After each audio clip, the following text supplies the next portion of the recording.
Hello मेरे future के toppers, कैसे हो। मैं सुभाष कुमार जो आप सभी को आपके अपने यूट्यूब चैनल एसिड एकेडमी में हार्दिक स्वागत करता हूं।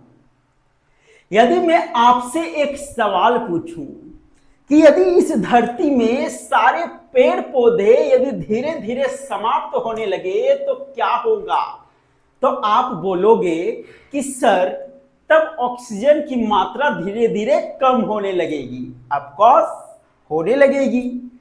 और यदि मैं तुमसे यह बोलूं कि यदि मान के चलो कि इस धरती के सारे बैक्टीरिया और सारे फंजाई धीरे धीरे खत्म होने लगे तो क्या होगा, तब तो आप बहुत ही मुस्कुरा के बोलोगे कि सर अच्छी बात है ना, सारे तो बीमारी ही खत्म हो जाएंगे। अरे भाई, यही तो गेम पलट गया। यदि यहां पे डिकम्पोजर्स ही नहीं रहेंगे तो चीजों का डिकम्पोज कैसे होगा। जो डेड प्लांट होंगे, जो डेड एनिमल्स होंगे, वे फिर डिकम्पोज कैसे होंगे। और डिकम्पोज नहीं होंगे तो जो न्यूट्रिएंट्स है वह फिर सॉइल में वापस कैसे जाएगा। यह तो पॉसिबल ही नहीं हो पाएगा ना।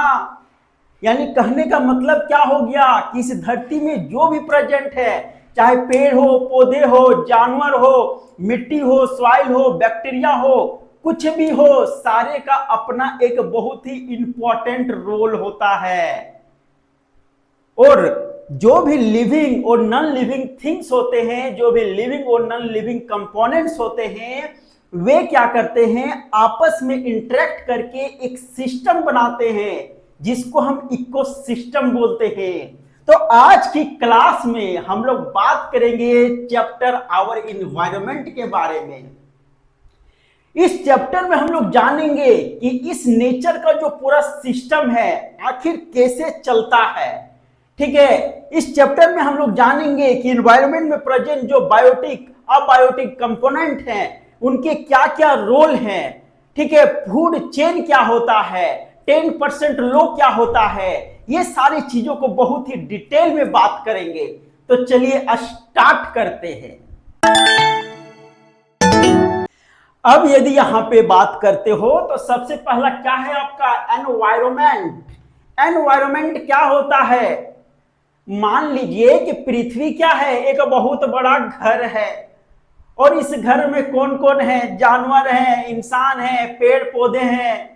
ठीक है, और इसके आसपास क्या है, हवा है, पानी है, मिट्टी है। तो कहने का मतलब क्या हो गया कि everything surrounding us is called environment. हम जहां प्रेजेंट हैं, हम जहां रहते हैं, उसके आसपास के सारे चीजें किसमें शामिल हैं, अपने एनवायरमेंट में शामिल हैं। यानी कहने का मतलब क्या हो गया कि हमारे आसपास के जो भी प्लेस है, जो भी स्थान है, जो भी चीजें हैं, सारे क्या कहलाते हैं, एनवायरमेंट कहलाते हैं। ओके, सपोज कीजिए ना, आप अभी कहां एक रूम में बैठे होंगे, आपके ऊपर में पंखा चल रहा होगा, आपके पास में कोई आपको बुला रहा होगा। ठीक है, आप वहां पे बैठे होंगे तो आसपास में क्या होंगे, हवा होंगे, आपके सामने पानी रखा होगा। तो ये सारी चीज क्या है, आपके आसपास की चीजें हैं। और जो भी आसपास की चीजें होती है वही क्या कहलाती है, वही एनवायरमेंट कहलाती है। यानी एवरीथिंग, यानी सारी चीज सराउंडिंग अस, यानी हम लोगों के आसपास में जितने भी चीज है, सारे चीज जो है वही क्या कहलाएंगे, हमारा एनवायरमेंट कहलाएगा। ओके, अब यदि यहां पे देखते हो तो नेक्स्ट क्या है आपका इकोसिस्टम है। इकोसिस्टम मतलब क्या हो गया कि the interaction between biotic and abiotic components is called an ecosystem. कहने का मतलब क्या हो गया कि मान के चलिए आप एक मोहल्ले में रहते हो। ठीक है, अब आपके मोहल्ले के जो लोग हैं वे क्या करते हैं, एक दूसरे के साथ जुड़कर रहते हैं। कोई आपके मोहल्ले में टीचर होगा, तो कोई मोहल्ले में डॉक्टर होगा, तो कोई दुकानदार होगा, कोई कस्टमर होगा। अब मान के चलिए ये सारे लोगों में से कोई लोग यदि ना रहें तो क्या मोहल्ला सही से चलेगा। टीचर नहीं रहेगा तो फिर वहां पढ़ाएगा कौन, डॉक्टर नहीं रहेगा तो फिर वहां इलाज करेगा कौन। तो कहने का मतलब क्या हो गया कि एक स्थान में जो लोग क्या कर रहे हैं, एक दूसरे से जुड़कर रह रहे हैं और जुड़ के ही सारे काम यदि हो रहे हैं तो वही सिस्टम को हम क्या बोलते हैं, इकोसिस्टम बोलते हैं। यानी इकोसिस्टम का मतलब क्या हो गया कि the interaction between biotic and abiotic components. कहने का मतलब क्या है कि हमारे एनवायरनमेंट में दो तरह के कंपोनेंट्स हैं, एक क्या है बायोटिक कंपोनेंट्स, एक है अबायोटिक कंपोनेंट्स। ठीक है, तो बायोटिक और अबायोटिक कंपोनेंट्स क्या करते हैं, आपस में इंटरेक्ट करके आपस में मिलजुल कर रहते हैं। यदि केवल बायोटिक कंपोनेंट रहेगा, अबायोटिक कंपोनेंट नहीं रहेगा तो फिर वह जी ही नहीं पाएगा ना। जैसे कि मान के चलिए पेड़ है, पौधा है, ठीक है, जानवर है। अबायोटिक कंपोनेंट में यदि मान के चलिए जल है, ठीक है, तो जल ही यदि नहीं रहेगा तो क्या वे जी पाएंगे, क्या नहीं जी पाएंगे। यानी उनको वहां पे जीने के लिए, ठीक है, दोनों की जरूरत है, बायोटिक और अबायोटिक कंपोनेंट दोनों की जरूरत है। तो दोनों क्या करते हैं, साथ में मिलजुल कर रहते हैं, साथ में एक दूसरे का काम करते हैं, ठीक है ना। उसी को हम क्या बोलते हैं, इकोसिस्टम बोलते हैं। यानी बायोटिक और अबायोटिक कंपोनेंट्स मिलके एक क्या बनता है, एक सिस्टम बनता है। उसी सिस्टम को हम क्या बोलते हैं, इकोसिस्टम के नाम से हम जानते हैं। ठीक है, इकोसिस्टम में जैसे कि गार्डन हो गया, फॉरेस्ट हो गया, पोंड हो गया, ठीक है। गार्डन का अपना इकोसिस्टम होता है ना। मान के चलिए एक गार्डन है, एक बगीचा है, उस बगीचा में क्या होगा, घास होगा। अब जब घास होगा तो इंसेक्ट भी होगा, अब जब इंसेक्ट भी होगा तो वहां पे फ्रॉग भी होंगे, ठीक है। और जब घास है वहां पे तो उसको पानी की भी तो जरूरत है ना, उसको सनलाइट की भी तो जरूरत है ना। अब मान के चलिए वहां पानी नहीं आप दोगे, पानी सप्लाई ही नहीं करोगे तो घास बोलेगा अब मैं चला, अब मैं यहां से चला। अब जब घास चला तो इंसेक्ट भी वहां से चला, अब इंसेक्ट भी चला तो फ्रॉग बोलेगा मेरा भोजन कहाँ है, वो तो रोने ही लगेगा ना। तो सब क्या कर रहे हैं, एक दूसरे से जुड़ कर रह रहे हैं। एक दूसरे के बिना सब अपना काम अधूरा है। एक दूसरे का साथ रहेगा तब सारा काम होगा, सबका पेट भरेगा। और यदि नहीं रहेगा तो किसी का पेट भरने वाला नहीं है। उसी तरह अपना फॉरेस्ट में इकोसिस्टम है, तब फॉरेस्ट का तो एक बहुत बड़ा इकोसिस्टम है, क्योंकि वहां पे बहुत तरह के पेड़ पौधे हैं, वहां पे बहुत तरह के जानवर रहते हैं। उसी तरह क्या होता है, पॉन्ड का बात करते हैं, तालाब, तो तालाब में भी तो अपना एक इकोसिस्टम है ना। तालाब में मछलियां हैं और सारी जो भी जलीय जीव है वो वहां पे रहते हैं, वो अपना एक इकोसिस्टम बना के रखते हैं, ठीक है। तो कहने का मतलब क्या हो गया कि इकोसिस्टम में क्या है, इकोसिस्टम में सारी चीजें प्रेजेंट होनी चाहिए जो उन लोगों को जरूरत है, तब वे क्या करेंगे, वहां से अच्छे सर्वाइव कर पाएंगे, ठीक है।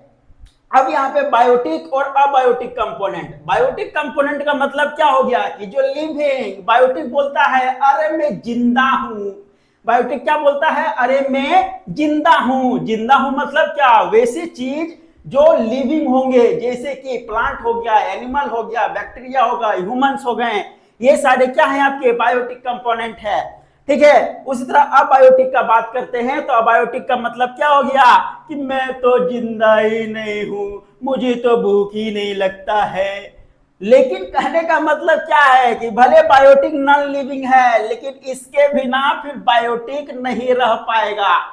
बायोटिक है मतलब अबायोटिक है तब बायोटिक है, अबायोटिक नहीं तो बायोटिक भी नहीं, ठीक है। तो अबायोटिक कंपोनेंट में नॉन लिविंग जैसे कि एयर हो गया, वाटर हो गया, सॉइल हो गया, सनलाइट हो गए। यानी कहने का मतलब क्या हो गया कि चाहे बायोटिक का बात करें या तो अबायोटिक का बात करें, दोनों क्या हैं, दोनों आपके नेचर के ही चीज है, नेचर के ही पार्ट है। अब ये दिमाग में मत लाइएगा कि अबायोटिक मतलब नॉन लिविंग, नॉन लिविंग मतलब क्या, हमारा शर्ट भी, हमारा पेंट भी, हमारा वाटर बोतल भी, अरे नहीं। बायोटिक और अबायोटिक का मतलब कि लिविंग और नॉन लिविंग होंगे लेकिन वही चीज होंगे जो नेचर ने खुद बनाया है, कोई इंसान ने उसको नहीं बनाया है, नहीं तो फिर तो आर्टिफिशियल कहलाएगा ना, वो अबायोटिक कहां से कहलाएगा। आ रहा समझ में। अब यदि आगे देखते हैं तो नेक्स्ट आपका क्या है, types of ecosystem. Types of ecosystem का यदि बात करते हैं तो टाइप्स ऑफ इकोसिस्टम में पहला है नेचुरल इकोसिस्टम।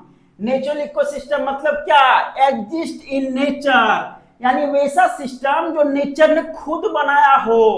अब क्या, नेचुरल इकोसिस्टम को बनाने के लिए कोई आया है था क्या? अब मान के चलिए कोई फॉरेस्ट है तो उसको बनाने के लिए कोई इंजीनियर आया था? हाँ, कि वो फॉरेस्ट खुद बना है? ऐसा बात नहीं ना है, वो फॉरेस्ट तो खुद बना है। तो कहने का मतलब क्या हो गया कि वैसा सिस्टम जो नेचर ने खुद बनाया है उसी को हम क्या बोलते हैं? नेचुरल इकोसिस्टम बोलते हैं। जैसे कि फॉरेस्ट हो गया, पॉन्ड्स हो गया, लेक्स हो गया। आ रहा समझ में? उसी तरह नेक्स्ट क्या है? Artificial ecosystem. आर्टिफिशियल इकोसिस्टम का मतलब क्या हो गया कि वैसा सिस्टम, वैसा इकोसिस्टम जो आर्टिफिशियली हो, यानी मैन मेड हो, कोई इंसान ने उसको बनाया हो। ठीक है, यानी मैन मेड इको सिस्टम, जैसे कि गार्डन हो गया, क्रॉप फील्ड हो गया, एक्वेरियम हो गया। कहने का मतलब क्या है कि यहाँ पे जो चीज प्रेजेंट होंगे ना, वे अपना भोजन ना किसी दूसरे पे डिपेंड रहेंगे, यानी अपने मालिक पे, यानी इंसानों पे। जैसे एक्वेरियम है, एक्वेरियम में जो मछली रहते हैं वे क्या बोलते हैं? अरे दूसरे मछली से क्या बोलते हैं कि अरे मछली भाई, हम लोग को अपना भोजन खुद नहीं मिलेगा, मालिक आएगा ना तब हम लोग को भोजन देगा, तब हम लोग का पेट भरेगा, नहीं तो उससे पहले हम लोग भूखे ही रहेंगे। यानी करने का मतलब क्या हो गया कि यहाँ पे जो भी चीजें हैं, ठीक है ना, वे मेन मेड है। ठीक है, आदमी वहां पे जाएगा, वहां पे चीजें प्रेजेंट करवाएगा, तो फिर वहां पे उसको भोजन मिलेगा, फिर नहीं तो नहीं मिलेगा। ठीक है, अब गार्डन बना दिया, ठीक है, गार्डन बना दिया और खुला गार्डन यदि नहीं है, वहां पे पानी नहीं देगा, तो फिर क्या गार्डन रहेगा क्या? क्रॉप फील्ड है, क्रॉप फील्ड में पानी नहीं दोगे तो वहां के पौधे जिंदा रहेंगे क्या? नहीं रहेंगे। अरे समझ में? अब क्या जंगल था तो जंगल में आप क्या पानी देने जाते थे क्या? नहीं न जाते थे। तो वही चीज है कि वैसा इकोसिस्टम जो क्या हो, मेन मेड हो, है ना, इंसानों के द्वारा बनाया गया हो। ठीक है, अब नेक्स्ट यदि बात करते हैं तो नेक्स्ट क्या है? Biotic factors on the basis of nutrients. Nutrients के आधार पे बायोटिक फैक्टर्स। ठीक है, जैसे कि सबसे पहला क्या है? प्रोड्यूसर्स। प्रोड्यूसर्स, ठीक है, प्रोड्यूसर्स में क्या है? All green plant, blue green अलगी। यानी प्रोड्यूसर्स मतलब ये किसी दूसरे पे नहीं डिपेंड रहते हैं, बोलते हैं हम स्वतंत्र हैं। अरे हम लोगों को अपने पर डिपेंड करवाएंगे, हम थोड़ी ना किसी पर डिपेंड रहेंगे। इसी कारण प्रोड्यूसर्स में जो होते हैं, चाहे ग्रीन प्लांट है या तो ब्लू ग्रीन अलगी है, वे फोटोसिंथेसिस प्रोसेस के द्वारा अपना भोजन स्वयं बनाते हैं। ठीक है, किसी दूसरे पे डिपेंड नहीं रहना है। अब नेक्स्ट यदि बात करते हैं तो यहाँ कंज्यूमर्स। कंज्यूमर्स में क्या होता है कि all animal depend on producers. अभी बोले ना, प्रोड्यूसर्स किसी पे डिपेंड नहीं, लेकिन प्रोड्यूसर सबको डिपेंड करवा देता है अपने पे। तो कंज्यूमर्स मतलब वैसे एनिमल, यानी जो क्या है, यानी सारे एनिमल जो प्रोड्यूसर्स पे डिपेंड होते हैं, उसी को हम क्या बोलते हैं? कंज्यूमर्स बोलते हैं। ठीक है, प्रोड्यूसर्स बोले तो ग्रीन प्लांट, ठीक है ना, उस पर डिपेंड होंगे। हम लोग अपना भोजन खुद बनाते हैं। हाँ, बोलोगे कि सर किचनवा में जाके कौन बनाता है?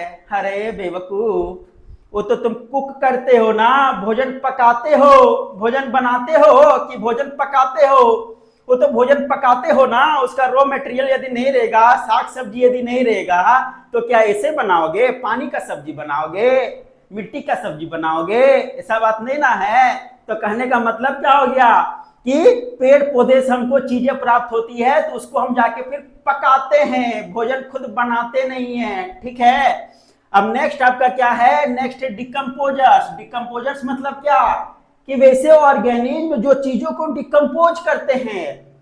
ठीक है, जो भी चीजें, जो भी प्लांट या तो एनिमल मर जाते हैं, उसको मिट्टी में फिर मिला देते हैं। यदि मान के चलिए डिकम्पोजर्स नहीं रहेंगे तो पूरा फिर संसार क्या हो जाएगा? पूरा पृथ्वी फिर डेड बॉडी का गोदाम बन जाएगा, बनेगा ना। तो वही चीज है, कहने का मतलब क्या हो गया कि organism which decompose the dead plant and animal. ठीक है, यानी वैसे ऑर्गेनिज्म जो डेड प्लांट और डेड एनिमल को डिकम्पोज करते हैं, उसको मिट्टी में मिला देते हैं। ठीक है, अब नेक्स्ट बात करते हैं कंज्यूमर्स। अब कंज्यूमर जो था यहाँ पे, ठीक है, यहाँ पे तीन तरह के आते हैं। ठीक है, तीन तरह के, जैसे कि पहला हो गया हार्बीवोर्स। हार्बीवोर्स मतलब क्या? कुछ ऐसे जीव होते हैं, कुछ ऐसे एनिमल होते हैं जो केवल हार्बीवोर होते हैं, यानी केवल प्लांट या तो प्लांट से बने चीजों को ही खाते हैं। जिसको हम शाकाहारी बोलते हैं। जैसे कि गोट हो गया, डियर हो गया, है ना, गोट डियर ये सब क्या खाएंगे, घास खाएंगे ना, ठीक है। तो घास क्या है, आपका प्रोड्यूसर ही तो है ना। उसके बाद हो गया कार्निवोर। कार्निवोर का मतलब क्या हो गया, जो केवल मीट ही खाएंगे, केवल मांसी, दूसरे जानवरों को मार के केवल उसका मांस ही खाएंगे, ठीक है। जैसे कि टाइगर हो गया, लायन हो गया, ये सब क्या है, कार्निवोर्स हैं, जिसको हम क्या बोलते हैं, मांसाहारी। ओके, अब नेक्स्ट आपका ऑमनीवोर्स, ठीक है। ऑमनीवोर्स दोनों खाएगा, है ना, प्लांट के बने चीजों को भी खाएगा और मांस को भी खाएगा, जैसे कि हम लोग ह्यूमंस। आ रहा समझ में, हम लोग क्या करते हैं, साग सब्जी भी खाते हैं, मीट मछली भी खाते हैं, तो हम लोग क्या हैं, ऑमनीवोर्स है, यानी सर्वाहारी। आ रहा समझ में। अब चलिए आगे बात करते हैं। अब यदि यहां पे बात करते हो तो यहां पे क्या है आपका फूड चेन। फूड चेन मतलब क्या, भोजन को जोड़ जोड़ के वो चेन बना देना, उसी को फूड चेन बोलते हैं क्या, अरे नहीं। फूड चेन का मतलब क्या हो गया कि a series of organism in which one organism eats another organism as food is called food chain। यानी कहने का मतलब क्या हो गया कि ऑर्गेनिज्म का एक ऐसा सीरीज, ठीक है, जिसमें क्या होता है, एक ऑर्गेनिज्म किसी दूसरे ऑर्गेनिज्म को फूड के रूप में यानी भोजन के रूप में खाते हैं, उसी को हम क्या बोलते हैं, फूड चेन बोलते हैं, ठीक है। जैसे कि यहाँ पे क्या है, ग्रास है, तो ग्रास को कौन खाएगा, डियर खाएगा, यानी हिरन खाएगा, और हिरन को कौन खाएगा, फिर लायन खाएगा, ठीक है ना। तो कहने का मतलब क्या हो गया कि जितने भी ऑर्गेनिज्म प्रेजेंट हैं वे क्या करते हैं, एक साथ जुड़े रहते हैं और एक दूसरे को भोजन के साथ मतलब भोजन के रूप में खाते हैं, ठीक है, एक दूसरे के साथ जुड़ के वही जो एक चेन जो बनता है उसी को हम क्या बोलते हैं, फूड चेन बोलते हैं, ठीक है ना। यानी घास है तो डियर है, डियर है तो लायन है। घास नहीं रहेगा तो डियर भी जिंदा रहेगा क्या, नहीं ना रहेगा। और डियर नहीं रहेगा तो फिर लायन जिंदा रहेगा क्या, नहीं रहेगा, क्योंकि घास रहेगा तो घास को डियर खाएगा, और डियर खाएगा तो फिर लायन मतलब डियर यदि रहेगा तो फिर लायन डियर को खाएगा, ठीक है। तो यही क्या बन रहा है, यही एक चेन बन रहा है, इसी चेन को हम क्या बोलते हैं, फूड चेन के नाम से हम जानते हैं। ओके, नेक्स्ट यदि देखोगे तो नेक्स्ट क्या है, ट्रॉफिक लेवल। ट्रॉफिक लेवल का मतलब क्या हो गया कि every step of food chain, food chain का जो हर स्टेप जो होता है उसी को हम क्या बोलते हैं, ट्रॉफिक लेवल बोलते हैं, ठीक है ना। एक लेवल, जैसे कि एक बिल्डिंग है तो बिल्डिंग में होता है ना ground floor, first floor, second floor, third floor, होता है कि नहीं होता है। उसी तरह इसमें होता है कि फूड चेन का जो प्रत्येक स्टेप होता है, सारे जो स्टेप होते हैं वे क्या कहलाते हैं, ट्रॉफिक लेवल कहलाते हैं। जैसे कि यदि फर्स्ट में ग्रास है तो ग्रास क्या कहलाएगा, फर्स्ट ट्रॉफिक लेवल कहलाएगा। उसी तरह डियर है तो डियर क्या कहलाएगा, सेकंड ट्रॉफिक लेवल कहलाएगा। उसी तरह लायन है तो लायन थर्ड ट्रॉफिक लेवल कहलाएगा। आ रहा समझ में। अब नेक्स्ट यदि देखोगे तो नेक्स्ट क्या है, फ्लो ऑफ एनर्जी, यानी ऊर्जा का बहना, ठीक है ना, ऊर्जा का बहना। ऊर्जा क्या करता है, बहता है, दिखता है आपको हवा में, यार देखिए एनर्जी फ्लो हो रहा है, ऐसा बात है क्या। कहने का मतलब क्या हो गया कि flow of energy in food chain is called unidirectional. यानी फूड चेन में, फूड चेन बोले तो इसमें इसका एनर्जी इसमें जाएगा ना, इसका एनर्जी फिर इसमें जाएगा ना। तो कहने का मतलब क्या हो गया कि जो ऑर्गेनिज्म एक दूसरे को खा रहे हैं तो एक दूसरे का एनर्जी जो है एक दूसरे पे क्या कर रहा है, क्या हो रहा है, ट्रांसफर हो रहा है। इसका एनर्जी इस पे गया, फिर इसका एनर्जी इस पे गया, ठीक है ना। इसी को हम क्या बोलते हैं, फ्लो ऑफ एनर्जी बोलते हैं। तो फ्लो ऑफ एनर्जी जो होता है वह यूनिडायरेक्शनल होता है। यूनिडायरेक्शनल कहने का मतलब क्या हो गया कि एक ही दिशा में जाता है, फिर वह लौट के फिर पीछे नहीं आता है। जैसे कि सन का एनर्जी प्लांट में, प्लांट का एनर्जी डियर में, डियर का एनर्जी लायन में, फिर लायन का एनर्जी घूम के फिर सन को जाएगा क्या, सन बोलेगा सन बोलेगा कि ए लायन तो अपना एनर्जी अब हमको दे, तेरे पास बहुत एनर्जी आ गया। ऐसा होता है क्या? नहीं ना होता है। तो कहने का मतलब क्या हो गया कि जो भी ऑर्गेनिज्म एक दूसरे पर डिपेंड रह के भोजन प्राप्त करते हैं तो उनका एनर्जी एक ही डायरेक्शन में फ्लो होता है। उसी को हम क्या बोलते हैं? यूनिडायरेक्शनल बोलते हैं। ठीक है। अब नेक्स्ट है 10% लो। 10% लो, आखिर 10% लो क्या होता है भाई?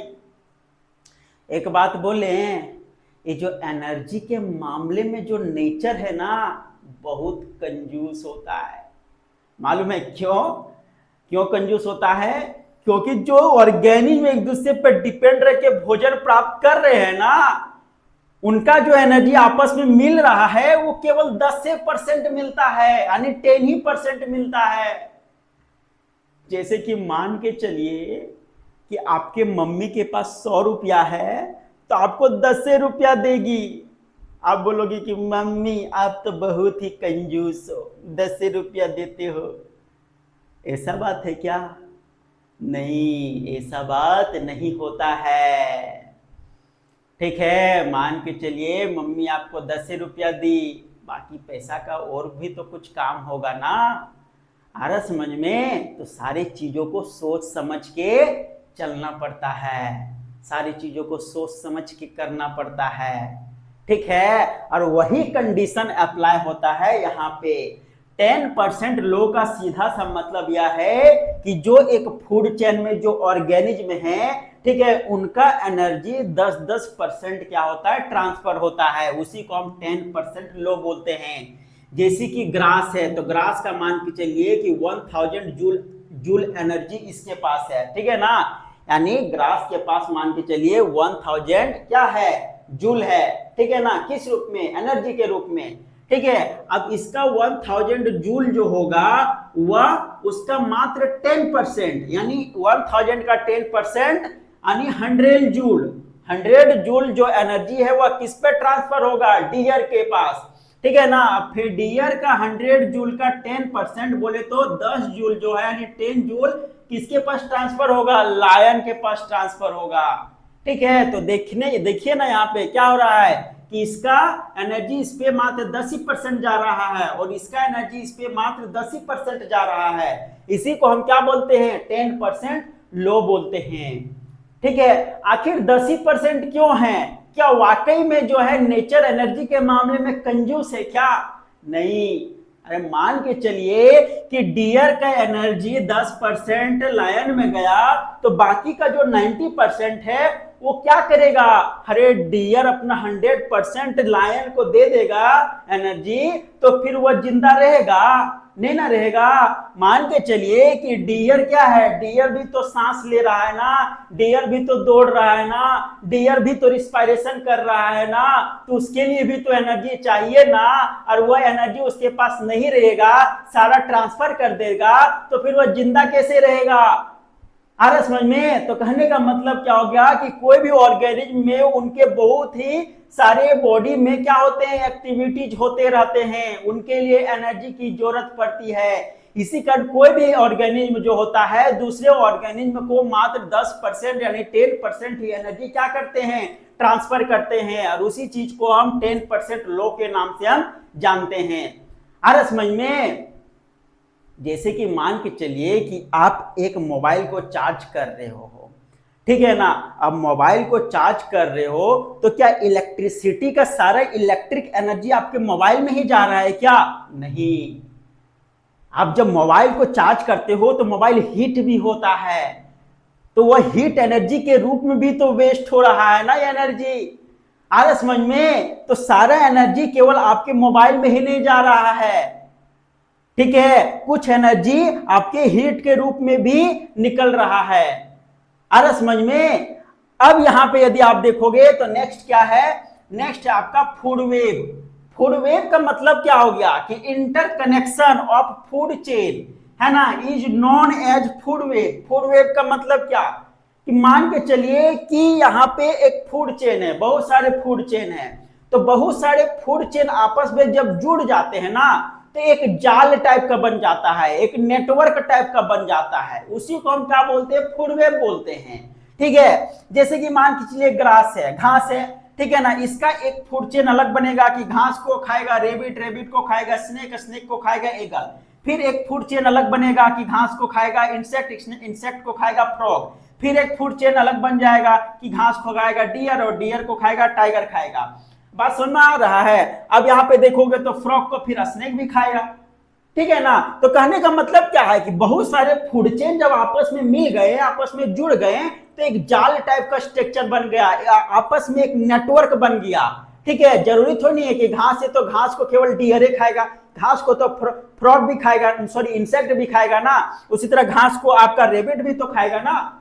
तो कहने का मतलब क्या है कि सारे फूड चेन आपस में यदि हैं, एक दूसरे के साथ मिल के रह रहे हैं, तो इसका सामान वो भी ले सकता है, उसका सामान ये भी ले सकता है, जिसको जो जो जरूरत है। और वही क्या होता है, एक नेटवर्क टाइप का बन जाता है। उसी को हम क्या बोलते हैं, फूड वेब के नाम से हम जानते हैं, ठीक है। आप देखियो ना, एक हाईवे होता है और कहीं पे जाके इधर से भी रास्ता, इधर से भी रास्ता, इधर से भी रास्ता, इधर से भी रास्ता, ठीक है ना, आता है ना, एक जाल टाइप का बनता है। उसी को हम क्या बोलते हैं, नेटवर्क बोलते हैं, ठीक है। तो वही चीज क्या है आपका यहाँ पे है, फूड वेब में है, ठीक है।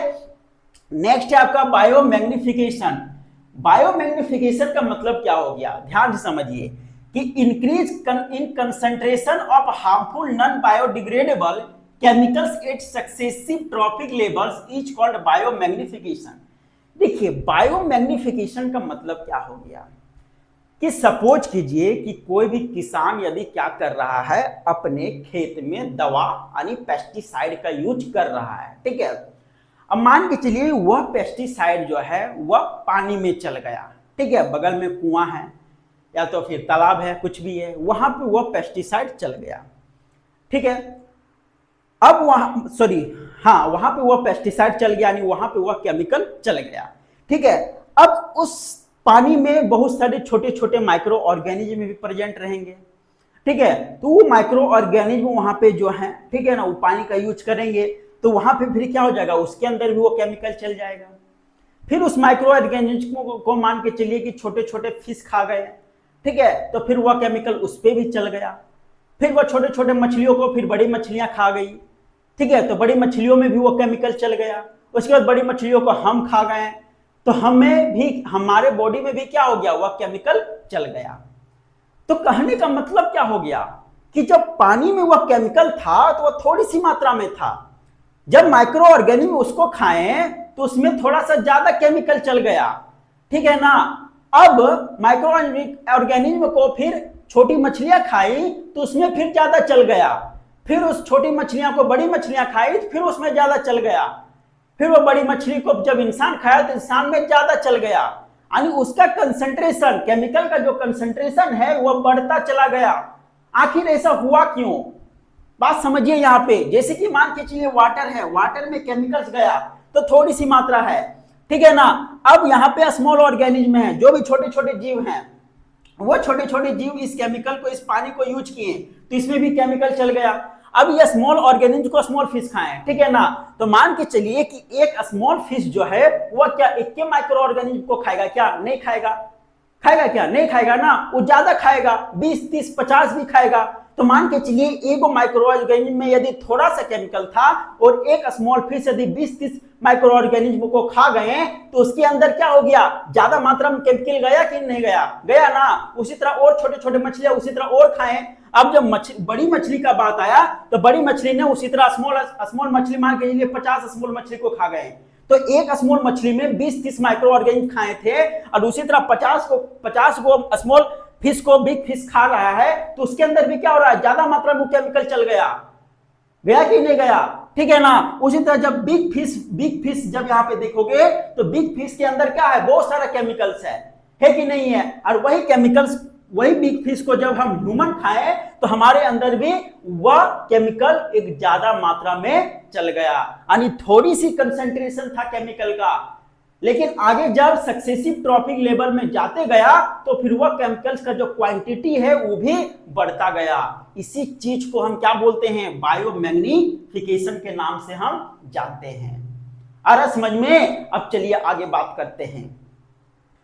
अब यदि यहां पे देखते हो तो यहां पे क्या है आपका ओजोन लेयर। ओजोन लेयर क्या होता है भाई कि ozone layer is a protective blanket around the earth which absorbs most of the harmful ultraviolet radiation of the sunlight, ठीक है ना, thus protecting living beings from many health hazard such as skin cancer, cataract, destruction of plants etc।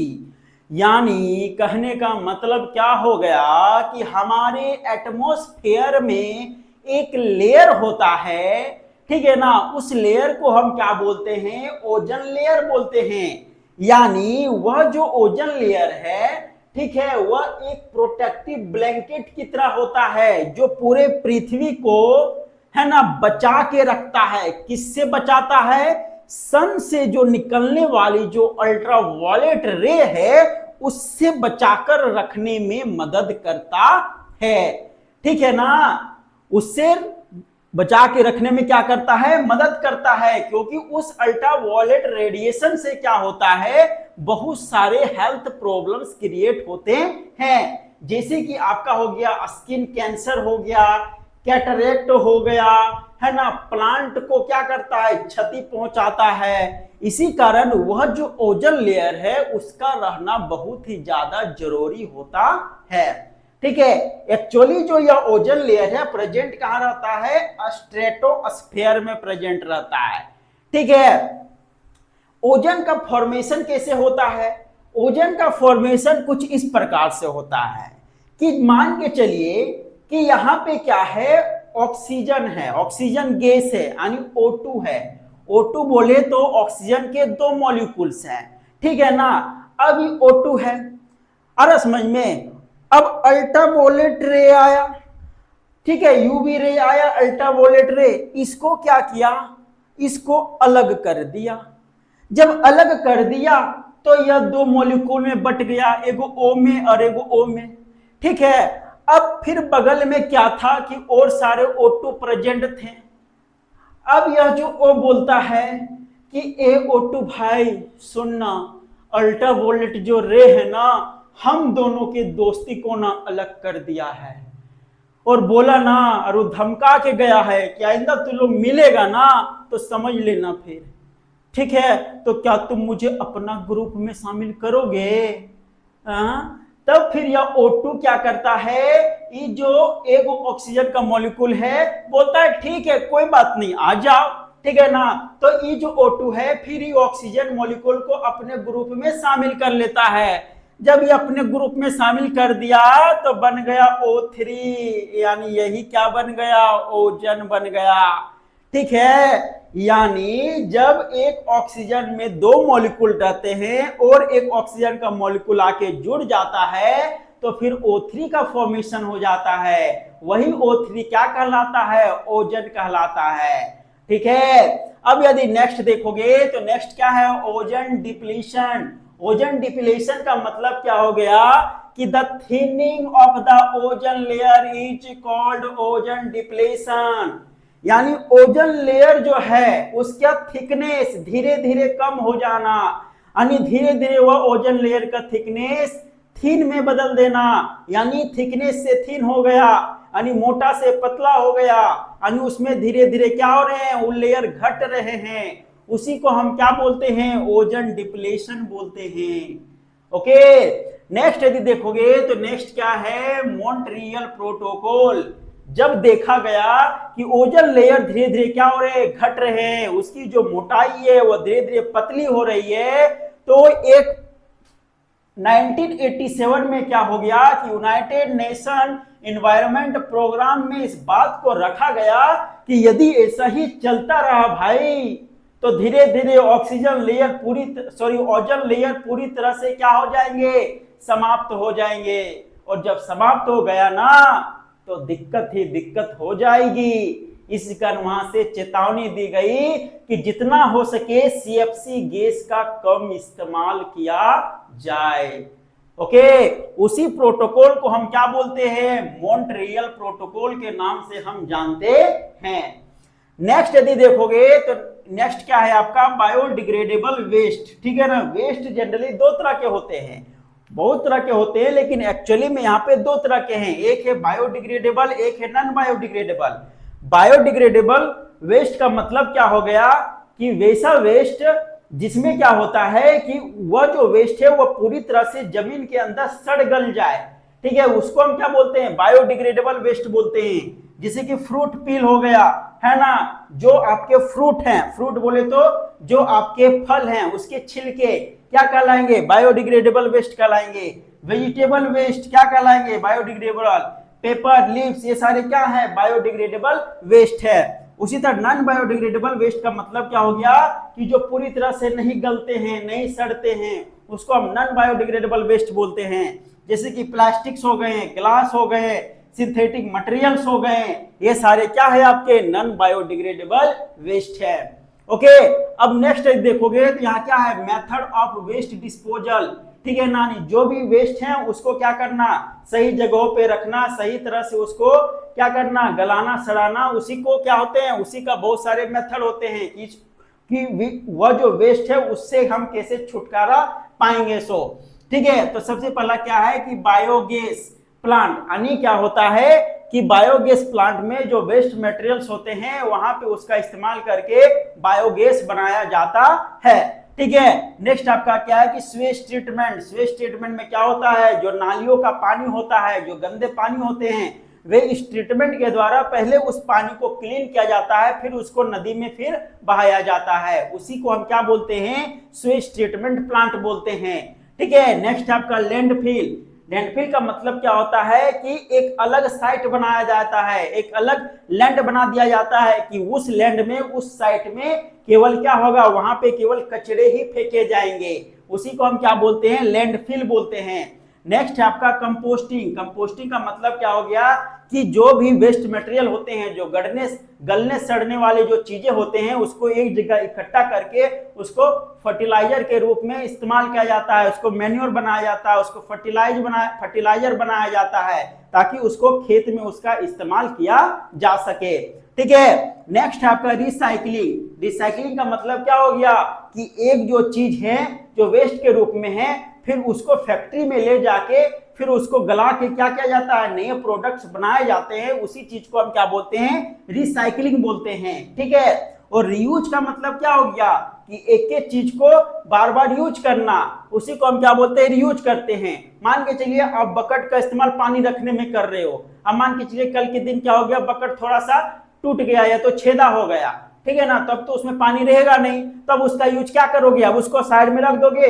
अब आप बोलोगे कि नहीं अब इसमें सारे कचरे को डाल दिया जाए और बाद में जब फील हो जाएगा फिर उसको फेंक देंगे, ठीक है ना। तो हुआ ना, पहले वह जो बकेट था वह पानी रखने में यूज किया जाता था, अब उस बकेट का यूज कचरा रखने में कर रहा है। तो कहने का मतलब क्या है कि जो भी चीज था उसका एक यूज खत्म होने के बाद उसका फिर से यदि यूज करना, उसका बार बार यूज करना, उसी को हम क्या बोलते हैं, रीयूज बोलते हैं। ओके, तो आई होप कि यह चैप्टर आपको बहुत ही इंटरेस्टिंग लगा होगा, है ना, बहुत ही अच्छे से समझ में आया होगा। वीडियो कैसी लगी हो कमेंट सेक्शन में बताइए, वीडियो यदि अच्छी लगी हो तो वीडियो को लाइक कीजिए, चैनल में यदि नए हो तो चैनल को सब्सक्राइब जरूर कीजिए। तो मिलते हैं नेक्स्ट टॉपिक के साथ नेक्स्ट वीडियो में, तब तक के लिए धन्यवाद।